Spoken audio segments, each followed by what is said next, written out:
بسم الله الحمد لله والصلاة والسلام على رسول الله محمد بن عبد الله وعلى آله وصحبه ومن تبعهم بإحسان إلى يوم الدين أما بعد அன்புக்குரிய நேயர்களே சகோதரர்களே அஸ்ஸலாமு அலைக்கும் வரஹ்மத்துல்லாஹி வபரகாத்துஹு. தொடர்ச்சியாக நாம் அல் ஃபிக்ஹுல் முயஸ்ஸர் ஃபி தௌஇல் கிதாபி வஸ்ஸுன்னா என்ற நூலிலிருந்து அன்றாட வாழ்க்கைக்கு நமக்கு தேவையான சட்டதிட்டங்களை கற்று வருகின்றோம்.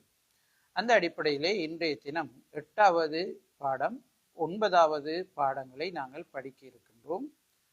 தயம்மும் மற்றும் அசுத்தத்தை நீக்குதல், அசுத்தம் பற்றிய பாடத்தையும் நாங்கள் படிக்க இருக்கின்றோம்.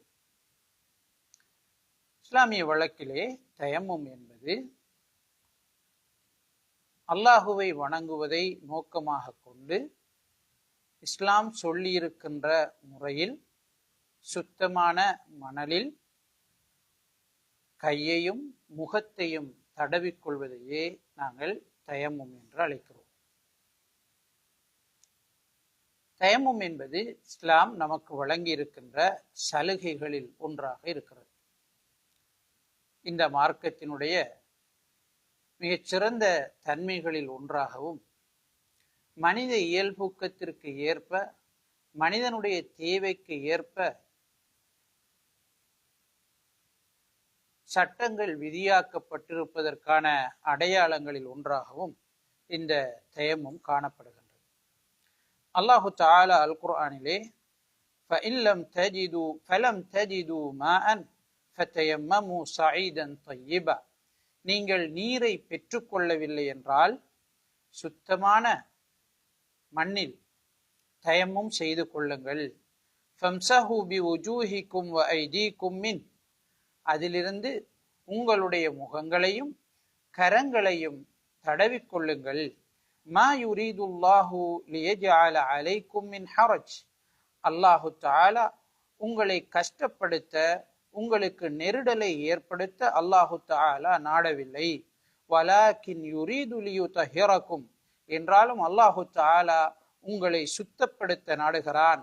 அவனுடைய அருளை உங்களுக்கு முழுமைப்படுத்த விரும்புகிறான். லஅல்லக்கும் தஷ்குரூன், நீங்கள் நன்றி செலுத்தலாம் என்பதற்காக அல்லாஹு தஆலா இவ்வாறு செய்கிறான் என்று சூரத்துல் மாஇதா 6வது வசனத்திலே நமக்கு சொல்கிறார்.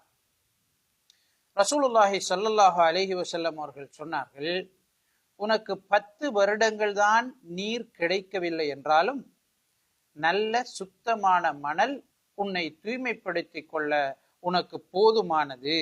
ஃபைதா வஜத்தல் மாஅ, நீரை நீ பெற்றுக்கொண்டால் அந்த நீரை கொண்டு உன்னுடைய உடலை தடவிக்கொள்வாயாக என்று நபி ஸல்லல்லாஹு அலைஹி வஸல்லம் அவர்கள் சொன்னார். வேறு ஒரு ஹதீஸிலே நாங்கள் பார்க்கிறோம், நபி அவர்கள் சொல்கிறார்கள், ஜுஇலத் லீ அல் அர்து மஸ்ஜிதன் வ தஹூரா, எனக்கு பூமி தொழும் இடமாகவும் சுத்தப்படுத்தி கொள்ளக்கூடியதாகவும் ஆக்கப்பட்டுள்ளது என்று குறிப்பிடுகிறார்.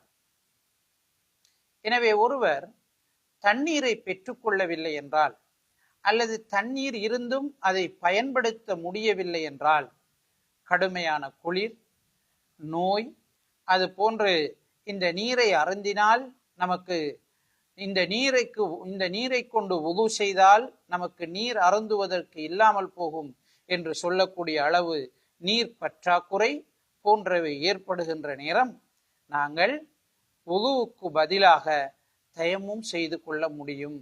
குளிப்பதற்கு பதிலாக, கடமையான குளிப்பை நிறைவேற்றுவதற்கு பதிலாக தயம்மும் செய்து கொள்ள முடியும் என்கிற செய்தியை இந்த தலைப்பிலே நாங்கள் பார்க்கிறோம்.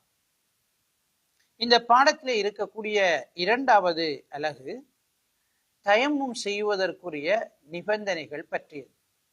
ஒருவர் தயம்மும் செய்வதற்கு 6 நிபந்தனைகள் இருக்க வேண்டும். முதலாவது நிபந்தனை எல்லா வணக்க வழிபாடுகளுக்கும் உரிய நிபந்தனை, அவர் மனதிலே தயம்மும் செய்வதாக நினைத்து கொள்ள வேண்டும், நியத்து வைத்துக் கொள்ள வேண்டும். 2வதாக முஸ்லிமாக இருக்க வேண்டும். தயம்மும் என்பது ஒரு வணக்கம், முஸ்லிம் அல்லாதவர்களிடமிருந்து அது ஏற்றுக்கொள்ளப்பட மாட்டார். புத்தி உள்ளவராக இருக்க வேண்டும். புத்தி இல்லாதவரிடமிருந்து வணக்கங்கள் ஏற்றுக்கொள்ளப்படுவதில்லை. புத்தி இல்லாதவர்களுக்கு வணக்கம் கடமையும் கிடையாது. பிரித்தறியக்கூடியவராக அவர் இருக்க வேண்டும். பிரித்தறியக்கூடியவர் என்றால் ஒரு பொருளை இன்னொரு பொருளிலிருந்து பிரித்து உணரக்கூடிய தன்மை அவரிடம் இருக்க வேண்டும்.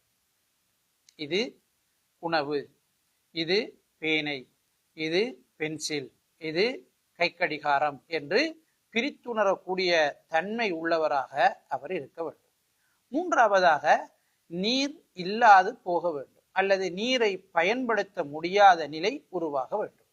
சூரத்துல் மாயிதாவிலே அல்லாஹு தாலா சொல்வதை போல, நீரை நீங்கள் பெற்றுக்கொள்ளவில்லை என்றால் தூய்மையான மண்ணிலே தயமும் செய்து கொள்ளுங்கள் என்று சொல்கிறான். நாங்கள் ஏற்கனவே பார்த்த ஹதீஸையும் இதற்கு ஆதாரமாக எடுத்துக்கொள்ள முடியும். ரசூலுல்லாஹி ஸல்லல்லாஹு அலைஹி வஸல்லம் அவருடைய காலத்திலே சஹாபாக்கள் ஒரு பயணம் செய்கிறார்கள். ஒரு சஹாபி காயப்படுகிறார். அவர் வுது செய்வதற்கு பதிலாக அல்லது குளிப்பதற்கு பதிலாக தயம்மும் செய்து கொள்வதற்கு விரும்புகிறார், நாடுகிறார். அவர் குளித்தால் அவருடைய காயம் பெருத்து அவருக்கு ஆபத்து வருவதற்கான வாய்ப்பு இருக்கிறது என்று சஹாபாக்களிடம் வினவுகிறார். அவர்கள் மறுக்கிறார்கள். இல்லை, நீ குளிக்க வேண்டும் என்று சொல்கிறார்கள். அவர் குளிக்கிறார். அதன் மூலம் அவருடைய நோய் அதிகரித்து மரணம் அடைகிறார். நபி ஸல்லல்லாஹு அலைஹி வஸல்லம் அவர்களிடம் வந்ததற்கு பிறகு நபி அவர்களிடம் இதை முறையிடுகிறார்கள். நபி அவர்கள் சொன்னார்கள், அவரை அவர்கள் கொலை செய்து விட்டார்கள்.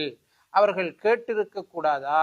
நிச்சயமாக அறியாமைக்குரிய நிவாரணம் கேட்பதுதான் என்று நபி ஸல்லல்லாஹு அலைஹி வஸல்லம் அவர்கள் சொன்னார். அம்ர் இப்னு ஆஸ் ரலியல்லாஹு அன்ஹு அவர்கள் தாத்து ஸலாசில் என்று சொல்லக்கூடிய யுத்தத்திற்கு செல்கிறார்கள். கடுமையான குளிர், நீரை பயன்படுத்த முடியாத நிலை உருவாகிறது. நீரை பயன்படுத்தினால் ஆபத்து ஏற்படும் என்ற நிலை வருகிறது. அம்ர் இப்னு ஆஸ் ரலியல்லாஹு அன்ஹு அவர்கள் சொல்கிறார்கள், நான் கடும் குளிரான இரவிலே இஸ்கலிதம் அடைந்து விட்டேன். எனக்கு குளிப்பு கடமையாகி விட்டது. நான் குளித்தால் அழிந்து போவேன், எனக்கு ஆபத்து ஏற்படும் என்று உணர்ந்தேன். அதனால் நான் தயமம் செய்தேன். என்னுடைய தோழர்களுக்கு சுபகு தொழுகையை நான் நிறைவேற்றினேன் என்று சொல்கிறார். எனவே நாங்கள் தண்ணீர் இல்லாதிருக்க வேண்டும் அல்லது தண்ணீர் இருந்தும் அதை பயன்படுத்த முடியாத நிலை உருவாக வேண்டும். ஆறாவது நிபந்தனை, மண்ணை கொண்டு கையினால் தயமம் செய்ய வேண்டும். அல்லாஹு தாலா மண்ணை கொண்டு நீங்கள் தயமம் செய்யுங்கள், சுத்தமான மண்ணை கொண்டு தயமம் செய்யுங்கள் என்று குறிப்பிடுகிறார். ரசூலுல்லாஹி ஸல்லல்லாஹு அலைஹி வஸல்லம் அவர்களும் அப்படி சொல்கிறார். எங்களுக்கு மண் கிடைக்கவில்லை என்றால் நாங்கள் சுவற்றிலே அல்லது கற்களிலே நாங்கள் தடவி தயமம் செய்து கொள்வதற்கு அனுமதி இருக்கிறது. அல்லாஹு தஆலா அல் குர்ஆனிலே ஃபத்தகுல்லாஹ மஸ்ததஅதும், உங்களால் முடியுமான அளவு அல்லாஹுவை நீங்கள் பயந்து கொள்ளுங்கள் என்று குறிப்பிடுகிறார். தயம்மத்தை முறிக்கக்கூடிய காரியங்கள் என்ன என்று நாங்கள் பார்த்தால், வுதுவை முறிக்கக்கூடிய, குளிப்பை கடமையாக்கக்கூடிய அனைத்து காரியங்களும் தயம்மத்தை முறித்துவிடும். இது வுதுவுக்கு பகரமாக செய்வது. எனவே வுதுவை முறிக்கக்கூடிய காரியங்கள் அனைத்தும் தயம்மத்தை முறித்துவிடும். குளிப்பை கடமையாக்கக்கூடிய காரியங்களும் தயம்மத்தை முறித்துவிடும். இரண்டாவது, நீர் பெற்றுக்கொள்ளப்படுமாக இருந்தால் தயம்மம் முறிந்து போகும். உதாரணமாக, ஒருவர் சுபஹ் தொழுகைக்கு நீர் இல்லாததன் காரணமாக தயம்மம் செய்கிறார். சுபஹ் தொழுகையை நிறைவேற்றுகிறார். அவருக்கு அந்த தயம்மம் முறியவில்லை. ஆனால் லுஹர் தொழுகையினுடைய நேரத்திலே நீரை பெற்றுக்கொள்கிறார் என்றால் அவருடைய தயம்மம் முறிந்து போகும். நீரை அவர் பயன்படுத்தி வுது செய்து கொண்டு தொழுகையை நிறைவேற்ற வேண்டும். மூன்றாவதாக, என்ன காரணத்திற்காக அவர் தயம்மம் செய்தாரோ அந்த காரணம் இல்லாது போகும். உதாரணமாக, கடும் குளிருக்காக ஒருவர் தயம்மம் செய்திருந்தால் அந்த குளிர் இல்லாத போது தயம்மம் முறிந்து போகும். நோய்க்காக தயம்மம் செய்பவராக இருந்தால் அந்த நோய் இல்லாத போது தயம்மம் முறிந்து போகும். எனவே என்ன காரணத்திற்காக அவர் தயம்மம் செய்தாரோ அந்த காரணம் இல்லாமலாகும் போது தயம்மம் முறிந்து போகிறது. எனவே தயமத்தை முறிக்கக்கூடிய காரியங்கள் இந்த 3. தயமம் செய்வது எப்படி? ரசூலுல்லாஹி ஸல்லல்லாஹு அலைஹி வஸல்லம் அவர்கள் தயமம் செய்வதற்கான முறையை எங்களுக்கு கற்றுத்தருகிறார். 2 கைகளாலும் நாங்கள் நிலத்திலே ஒரு தடவை, மண்ணிலே ஒரு தடவை அடித்து, திரும்ப அந்த கையின் மேற்புறத்தை 2ஐயும் சேர்த்து தட்டிவிட்டு முகத்தை நாங்கள் முதலிலே தடவ வேண்டும். அதற்கு பிறகு வலது கையினுடைய மேற்பகுதியை இடது கையினுடைய உட்பகுதியை கொண்டு தடவ வேண்டும். இடது கையினுடைய மேற்பரப்பை, மணிக்கட்டு கையினுடைய மேற்பரப்பை வலது கையினுடைய உட்புறத்தை கொண்டு நாங்கள் தடவ வேண்டும். எனவே இப்படி தடவி கொண்டோம் என்றால் தயமம் முடிந்து விடுகிறது. அன்புக்குரிய சகோதரர்களே, இந்த புத்தகத்தின் 9வது பிரதான தலைப்பு அசுத்தங்கள் பற்றியது. அதை எப்படி நாங்கள் சுத்தம் செய்வது என்பதோடு தொடர்பானது. மார்க்கம் எதையெல்லாம் சுத்தம் செய்யுமாறு எங்களுக்கு ஏவியதோ அவை ஒவ்வொன்றும் அசுத்தமானதுதான். மார்க்கம் அசுத்தத்தின் காரணமாக சுத்தம் செய்யுமாறு எங்களுக்கு ஏவிய ஒவ்வொன்றும் நஜீஸானது என்ற விடயத்தை முதலிலே நாங்கள் புரிந்து கொள்ள வேண்டும். நஜீஸ்கள் 2 வகைப்படுகின்றன. ஒன்று, நாங்கள் நீக்க முடியாத நஜீஸ், சுத்தம் செய்ய முடியாத நஜீஸ், அசுத்தம். 2வது, சுத்தம் செய்ய முடியுமான அசுத்தம். சுத்தம் செய்ய முடியாத அசுத்தங்களை பொறுத்தவரை இரத்தம், அது அடிப்படையில் அசுத்தமானது, அதை நாங்கள் சுத்தம் செய்ய முடியாது. சிறுநீர் அசுத்தமானது, அதை அந்த அந்த அந்த சிறுநீரை சுத்தம் செய்ய முடியாது, சிறுநீரை சுத்தமாக்க முடியாது. 2வது, சுத்தம் செய்ய முடியுமான நஜீஸ். ஒரு இடத்திலே சிறுநீர் படுகிறது, அந்த இடத்தை நாங்கள் என்ன செய்யலாம்? சுத்தம் செய்யலாம். எங்களுடைய உடம்பிலே அசுத்தம் படுகிறது, அந்த அசுத்தத்தை நாங்கள் நீக்கலாம். எங்களுடைய ஆடையிலே அசுத்தம் படுகிறது, அந்த அசுத்தத்தை நாங்கள் நீக்க முடியும். எனவே இப்படி 2 விதமான நஜீசுகள் உண்டு. இந்த நஜீசுகளை நீக்குவதற்கு அடிப்படையாக நாங்கள் பயன்படுத்துவது நீர். அல்லாஹு தஆலா அல் குர்ஆனிலே நீரை இறக்கியதற்கான நோக்கங்களில் ஒன்றை நமக்கு சொல்கிற நேரம், وَيُنَزِّلُ عَلَيْكُمْ مِنَ السَّمَاءِ مَاءً لِيُطَهِّرَكُمْ بِهِ. அல்லாஹு தஆலா வானத்திலிருந்து உங்கள் மீது நீரை இறக்குகிறான், அதை கொண்டு நீங்கள் உங்களை சுத்தப்படுத்திக் கொள்வதற்காக என்று குறிப்பிடுகிறார். நஜீசுகள் அதனுடைய கடினத்தன்மை, இலகுதன்மை என்ற அடிப்படையிலே 3 வகையாக பிரிகிறது. முதலாவது கடுமையான நஜீஸ். நாயினுடைய நஜீஸை போல, நாயை போல, நாயிலிருந்து வருகின்ற ஏனைய பொருட்களை போல, இது கடுமையான நஜீஸ். 2வது நஜீஸ் இலகுவானது, நாங்கள் அதற்கு தண்ணீரை தெளித்து விட்டால் போதுமானது. உதாரணமாக, எந்த உணவையும் உட்கொள்ளாத ஒரு ஆண் குழந்தை, தாய்ப்பாலை மாத்திரம் உணவாக எடுக்கக்கூடிய ஆண் குழந்தையினுடைய சிறுநீர், இந்த சிறுநீரைக்கு நாங்கள் நீரினால் தெளித்து விடுவது போதுமானது. இது இலகுவான நஜீஸுக்கு உதாரணமாக அறிஞர்களால் காட்டப்படுகிறது. 3வது வகை 2க்கும் இடைப்பட்ட நஜீஸ். சிறுநீர், மலம், இது போன்ற நஜீசுகள் இந்த 2க்கும் இடைப்பட்ட நஜீசுகளாக சொல்லப்படுகிறது. அன்புக்குரிய சகோதரர்களே, இஸ்லாத்திலே நஜீஸானவை என்று என்ன என்ன பொருட்களுக்கு அல்லது எவைகளுக்கு ஆதாரம் குறிப்பிடப்பட்டிருக்கின்றது, எவைகளை இஸ்லாம் நஜீஸ் என்று கூறியிருக்கிறது என்று நாங்கள் பார்த்தோமாக இருந்தால், அதிலே முதலாவது மனிதனுடைய சிறுநீர், அவனுடைய மலம், அவனுடைய வாந்தி, இவை அனைத்தும் நஜீஸ் என்று குறிப்பிடப்படுகிறது. ஆனால் நான் மேற்சொன்னதை போல சிறிய ஆண் குழந்தை, தாயினுடைய தாய்ப்பாலை மாத்திரம் உணவாக கொள்ளக்கூடிய, வேறு உணவுகளை உட்கொள்ளாத ஆண் குழந்தையினுடைய சிறுநீர் தண்ணீரை தெளித்து விடுவதால் சுத்தம் செய்யப்படுகிறது. எனவே இந்த மனிதனுடைய, பெரியவர்களுடைய சிறுநீரோடு அதனை ஒப்பிட்டு பார்க்க முடியாது. உம்மு கைஸ் பின் மெஹ்சன் ரலியல்லாஹு அன்ஹா அவர்கள் குறிப்பிடுகிறார்கள், நபி ஸல்லல்லாஹு அலைஹி வஸல்லம் அவர்களிடம் சிறிய ஆண் குழந்தையை அவர் கொண்டு வருகிறார். அந்த குழந்தை எந்த உணவையும் சாப்பிடவில்லை என்று அவர் குறிப்பிடுகிறார். ரசூலுல்லாஹி ஸல்லல்லாஹு அலைஹி வஸல்லம் அவர்களுடைய மடியிலே அந்த குழந்தை உட்கார வைக்கப்படுகிறது. நபி அவர்களுடைய ஆடையிலே சிறுநீர் கழிக்கிறது. நபி அவர்கள் தண்ணீரை கொண்டு வருமாறு அழைத்து அந்த சிறுநீரிலே தெளித்து விடுகிறார்கள்.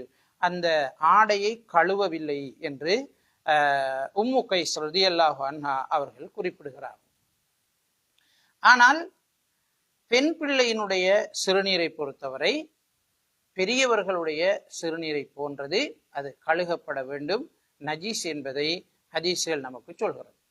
இரண்டாவது, நஜீஸ் என்று இஸ்லாத்திலே குறிப்பிடப்பட்டவை எங்களுக்கு உண்பதற்கு ஆகுமாக்கப்பட்ட மிருகங்களினுடைய இரத்தங்கள். மிருகங்களை அறுக்கிற நேரம் இரத்தம் என்ன செய்கிறது? பீரிட்டு ஓடுகிறது. அந்த இரத்தம் நஜீஸானது. நபி அல்லாஹு தஆலா அல் குர்ஆனிலே சூரத்துல் அன்ஆம் 145வது வசனத்திலே ஓடக்கூடிய இந்த இரத்தங்கள் நஜீஸானவை என்று குறிப்பிடுகிறார். மூன்றாவது, நஜீஸானதை நாங்கள் பார்த்தோமாக இருந்தால் எங்களுக்கு உண்பதற்கு தடை விதிக்கப்பட்ட மிருகங்களினுடைய விட்டை மற்றும் சிறுநீர் ஆகியவை நஜீஸாக இஸ்லாத்திலே சொல்லப்பட்டிருக்கிறது. நாலாவது, செத்தவைகள், தானாக செத்தவைகள் அல்லது கழுத்து இறுகி செத்தவைகள், முறையாக அறுக்கப்படாத பிராணிகள். இப்படி செத்த பிராணிகள் எங்களுக்கு நஜீஸாக சூரத்துல் ஆல இம்ரான் 145வது வசனத்திலே அல்லாஹு தாலா குறிப்பிடுகிறார். ஆனால் கடலிலே இருக்கக்கூடிய மீன்கள், அது போன்று வெட்டுக்கிளிகள், இவையினுடைய அடிப்படையிலே வரக்கூடியவை என்ன, அது செத்தாலும் ஹலாலானது, ஹராம் கிடையாது, அது நஜீஸாகாது என்பதை ஹதீஸ்கள் நமக்கு சொல்கிறது. ஐந்தாவது, இஸ்லாத்திலே நஜீஸ் என்று சொல்லப்பட்ட விடயம் மதி. மதி என்று சொன்னால் ஒரு மனிதனுடைய ஆணுறுப்பிலிருந்து வெளியேறக்கூடிய தடிப்பமான வெள்ளை நிற நீர். இது அவன் இல்லற வாழ்க்கையை ஞாபகப்படுத்துகிற நேரம் அல்லது குடும்ப வாழ்க்கையை ஞாபகப்படுத்துகிற நேரம் இந்த நீர் வெளியேறுகிறது. அது தொடர்ச்சியாக வெளியேறாது, கடுமையான இச்சையின் காரணமாக வெளியேறாது. இவை வெளியேறியதற்கு பிறகு அவனுக்கு மணி வெளியேறியதை போன்ற சோர்வு நிலையும் தோன்றாது. இந்த நிலையில் வெளியேறக்கூடிய நீருக்கே மதி என்று அழைக்கப்படுகிறது. அலி இப்னு அபி தாலிப் ரலியல்லாஹு அன்ஹு அவர்கள் சொல்கிறார்கள், குந்து மத்தஅன் ரஜுலன் மத்தஅன், நான் அதிகமாக இந்த நீர் வரக்கூடிய மதி வரக்கூடிய ஒரு மனிதனாக, ஒரு ஆணாக இருந்தேன். ஆனாலும் நபி ஸல்லல்லாஹு அலைஹி வஸல்லம் அவர்களிடம் நான் அதனுடைய சட்டத்தை கேட்பதற்கு வெட்கப்பட்டேன். நபி ஸல்லல்லாஹு அலைஹி வஸல்லம் அவர்களுக்கு அவர் ஒரு முறையில பார்த்தால் தம்பி, இன்னும் முறையில பார்த்தால் மருமகள். எனவே அதை வினவுவதற்கு வெட்கப்பட்டார்கள். இன்னும் ஒரு நண்பரை, ஒரு சஹாபியை நபி அவர்களிடம் அனுப்பி இது தொடர்பாக வினவினார்கள். அப்போது நபி ஸல்லல்லாஹு அலைஹி வஸல்லம் அவர்கள் சொன்னார்கள், அவருடைய மர்மஸ்தானத்தை கழுவிக்கொள்ளுமாறும் வுது செய்து கொள்ளுமாறும் சொல்லி நபி ஸல்லல்லாஹு அலைஹி வஸல்லம் அவர்கள் குறிப்பிட்டார்கள். எனவே அதற்காக குளிக்க வேண்டிய அவசியம் கிடையாது, ஆனால் அதை கழுவிக்கொள்ள வேண்டும். ஆறாவது, இஸ்லாத்திலே சொல்லப்பட்ட நஜீஸான விடயம் வதி என்று சொல்வது. ஆண்களுக்கு இந்த 3 மணி, மதி, வதி. வதி என்று சொல்வது தடிப்பமான நீர், பெரும்பாலும் சிறுநீர் கழித்ததற்கு பிறகு ஒரு இறுக்கமான நிலையிலே அகத்திலிருந்து வெளியேறக்கூடியது. இப்படி ஒருவருக்கு வெளியேறினால் அவர் அகத்தை கழுவிக்கொள்ள வேண்டும், உது செய்து கொள்ள வேண்டும். அதற்காக குளிக்க வேண்டிய அவசியம் கிடையாது. இஸ்லாத்திலே நஜீஸ் என்று சொல்லப்பட்ட 7வது விடயம் பெண்களுக்கு வரக்கூடிய மாதாந்த தீட்டு இரத்தம். அஸ்மா பின்த் அபீ பக்கர் ரலியல்லாஹு அன்ஹு அவர்கள் சொல்கிறார்கள், நபி ஸல்லல்லாஹு அலைஹி வஸல்லம் அவர்களிடம் ஒரு பெண்மணி வருகிறார். அல்லாஹ்வின் தூதரே, எங்களில் ஒருவருடைய ஆடையிலே மாதாந்த தீட்டு இரத்தம் படுகிறது, கைஃப நஸ்னா, நாங்கள் என்ன செய்து கொள்வது, எப்படி நடந்து கொள்வது என்று கேட்கிறார்கள். நபி ஸல்லல்லாஹு அலைஹி வஸல்லம் அவர்கள் சொன்னார்கள், அந்த இரத்தத்தை துணியை கசக்கி இரத்தத்தை என்ன செய்ய வேண்டும், வெளியேற்ற வேண்டும். இன்னொரு அடுத்த பகுதியோடு சேர்த்து அதை நன்றாக பிசைந்து நீரை ஊற்றி கழுவிவிட்டு சும்ம துஸல்லி ஃபீஹி, பிறகு அதிலே நீ தொழலாம் என்று நபி ஸல்லல்லாஹு அலைஹி வஸல்லம் அவர்கள் சொன்னார். எனவே இதுவும் நஜீஸாக அடையாளப்படுத்தப்பட்ட ஒன்றாக இருக்கிறது. அன்புக்குரிய அல்லாஹ்வின் நல்லடியார்களே, இந்த தலைப்பிலே வரக்கூடிய மூன்றாவது அலகு, இந்த நஜீஸுகளை எப்படி நாங்கள் சுத்தப்படுத்துவது, நஜீஸ் எங்களுக்கு ஏற்பட்டு விட்டது என்றால் எப்படி நாங்கள் சுத்தப்படுத்துவது. மேலே கூறப்பட்ட நஜீஸ் என்று அடையாளப்படுத்தப்பட்டவைகள் நிலத்திலே ஏற்படுமாக இருந்தால், மண்ணிலே ஏற்படுமாக இருந்தால், அந்த இடத்தில் நாங்கள் நீரை கொட்டி விடுவதின் ஊடாக அது சுத்தமாகிவிடும். எங்களுக்கு தெரியும், ரசூலுல்லாஹி ஸல்லல்லாஹு அலைஹி வஸல்லம் அவர்களும் சஹாபாக்களும் இருக்கிற நேரம் ஒரு கிராமப்புறத்து அரபி பள்ளிவாயிலின் வந்து ஒரு ஓரப்பகுதியிலே சிறுநீர் கழிக்கிறார். நபி அவர்கள் சிறுநீர் கழித்து முடிந்ததற்கு பிறகு ஒரு நீர்வாளியை கொண்டு வருமாறு அழைக்கிறார்கள். அந்த இடத்திலே அந்த நீரை ஊற்றி விடுகிறார். எனவே தண்ணீரை உறிஞ்சக்கூடிய அளவுக்கு நிலமாக இருக்குமாக இருந்தால், மண்ணாக இருக்குமாக இருந்தால் அதிலே நாங்கள் நீரை ஊற்றி விடுவதோடு அது சுத்தமாகிவிடும். இரண்டாவது, இப்படி மண் இல்லாமல் நிலம் இல்லாது எங்களுடைய ஆடையில் அல்லது பாத்திரத்தில் இந்த நஜீஸ் ஏற்படுமாக இருந்தால் அதை இஸ்லாம் சொல்லுகின்ற அடிப்படையிலே நாங்கள் சுத்தப்படுத்தி கொள்ள வேண்டும், கழுவிக்கொள்ள வேண்டும். உதாரணமாக, ஒரு நாய் பாத்திரத்திலே நீர் அருந்துமாக இருந்தால் அல்லது உணவு உட்கொள்ளுமாக இருந்தால் அந்த பாத்திரத்தை நாங்கள் 7 தடவை கழுவ வேண்டும் என்று நபி ஸல்லல்லாஹு அலைஹி வஸல்லம் அவர்கள் சொன்னார்கள். அதுல ஒரு தடவை மண்ணை சேர்த்து கழுவ வேண்டும் என்று ஹதீஸிலே பதிவு செய்யப்பட்டிருக்கிறது. எனவே இது போல ஆடைகளையும் ஏனைய விரிப்புகளிலும் ஏற்படுகின்ற நஜீசுகளை நாங்கள் கழுவிக்கொள்ள வேண்டும். பன்றியால் வரக்கூடிய நஜீஸை பொறுத்தவரை ஏனைய நஜீசுகளை போன்று அதனை நாங்கள் ஒரு தடவை கழுவினால் சுத்தமாகிவிடும். அந்த குறித்த நஜீஸான பொருள் நீங்கியவுடன் அது சுத்தமாகிவிடும். நாய் நக்கிய இடத்தை கழுவுவதை போல அல்லது அந்த பாத்திரத்தை கழுவுவதை போல 7 தடவை கழுக வேண்டிய அவசியம் அதற்கு இல்லை. சிறுநீர், மலம், இரத்தம் போன்றவற்றை பொறுத்தவரை நாங்கள் அந்த பட்ட இடத்தை நன்றாக துவைத்து ஒன்றோடு ஒன்று சேர்த்து கசக்கி தண்ணீரை ஊற்றி கழுவினால் அதற்கு போதுமானது, அது சுத்தமாகிவிடும். அதுபோன்று நாங்கள் ஏற்கனவே பார்த்ததை போல ஏற்படக்கூடிய சிறுநீர் எதையும் சாப்பிடாத, தாய்ப்பாலை மாத்திரம் அருந்தக்கூடிய, உணவாக உட்கொள்ளக்கூடிய ஆண் குழந்தையுடைய சிறுநீராக இருக்குமாக இருந்தால் அந்த சிறுநீரிலே, அந்த ஆடை சிறுநீர் பட்ட இடத்திலே நாங்கள் தண்ணீரை தெளித்து விடுவது போதுமானது என்பதை உம்மு கைஸ் ரலியல்லாஹு அன்ஹாவுடைய ஹதீஸிலிருந்து நாங்கள் கற்றுக்கொண்டோம். எங்களுக்கு உண்பதற்கு ஆகுமாக்கப்பட்ட மிருகங்கள் செத்திருந்தால் அந்த மிருகத்தினுடைய தோள்கள் நஜீஸானவைதான். ஆனால் அந்த தோள்களை பதப்படுத்தி பாவனைக்கு எடுத்துக்கொள்ள முடியும் என்று நபி ஸல்லல்லாஹு அலைஹி வஸல்லம் அவர்கள் எங்களுக்கு சொல்கிறார்.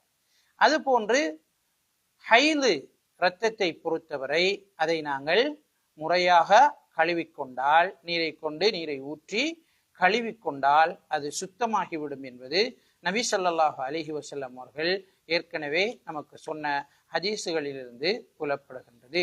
எனவே அன்புக்குரிய அல்லாஹ்வின் நல்லடியார்களே, ஒரு முஸ்லிமை பொறுத்தவரை அவன் ஆணாக இருந்தாலும் பெண்ணாக இருந்தாலும் சிறியவராக இருந்தாலும் பெரியவராக இருந்தாலும் எல்லா சந்தர்ப்பங்களிலும் உடல் உள சுத்தத்தோடு வாழ வேண்டும் என்று வலியுறுத்தப்பட்டிருக்கின்றான். எனவே அந்த அடிப்படையில் நானும் நீங்களும் வாழ்வதற்கு அல்லாஹு தஆலா நம் அனைவருக்கும் அருள் செய்வானாக. ஆமீன் ஆமீன்.